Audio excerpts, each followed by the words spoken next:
धूप खिली हुई थी और घर के सभी सदस्य अपनी कुलदेवी के मंदिर में विशेष पूजा अर्चना के लिए निकले हुए थे।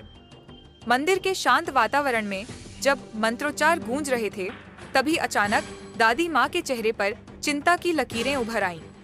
उन्हें याद आया कि रजनी की तबीयत अभी स्थिर नहीं है और वहाँ किसी न किसी का होना बेहद जरूरी था। ओमकार ने तुरंत अपने बेटे प्रथम को फोन लगाया। फोन उठाते ही ओमकार ने हड़बड़ाते हुए पूछा, प्रथम बेटा, तुम कहाँ हो? क्या तुम प्रथम की ये बात सुनते ही मंदिर में मौजूद तीनों लोग सन्न रह गए। उनके पैरों तले जमीन खिसक गई। प्रथम को तो ये पता ही नहीं था कि अस्पताल में कोई नहीं है। अब उनके मन में सबसे बड़ा डर राध्या को लेकर था। उन्हें याद आया कि रजनी राध्या का नाम आते ही उनके माथे पर पसीना आ गया, क्योंकि उन्हें डर था कि कहीं अपनी नादानी या लापरवाही में राध्या रजनी के लिए कोई नई मुसीबत ना खड़ी कर दे।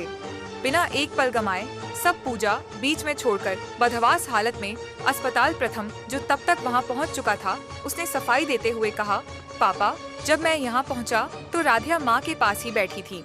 मैंने देखा कि माँ की डिप निकली हुई थी। प्रथम की बात सुनकर निहारिका का गुस्सा 7वें आसमान पर। पेहो, रजनी आंटी की हालत नाजुक है।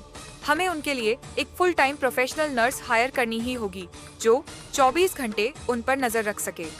अगले दिन जब घर के आंगन में राध्या हमेशा की तरह कामकाज में जुटी थी और कपड़े धो रही थी, तभी घर के बाहर राध्या उसे अचानक वहां देखकर हैरान रह गई। उसने घबराते हुए पूछा, जी आप कौन है और यहाँ कैसे? नर्स ने अपनी ऐनक ठीक की और भारी आवाज में जवाब दिया, मेरा नाम सिस्टर डिसूजा है।